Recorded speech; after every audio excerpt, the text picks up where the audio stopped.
தனிமை அப்படிங்கிறது வந்து ஒரு வானவில் மாதிரி ஒரு அருமையான ஒரு நிகழ்வு.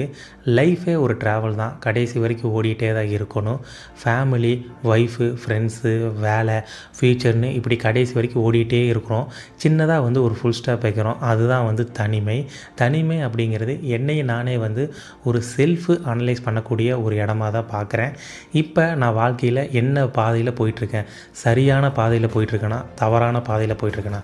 இப்போ தவறான ஒரு பாதையில் போயிட்டுருந்தேன்னா அப்போ நான் சரியான ஒரு பாதையில் வந்து போகணும் அப்படிங்கிற ஒரு ஞான உதயம் பிறக்கக்கூடிய ஒரு இடமா வந்து நான் தனிமையை பார்க்குறேன்.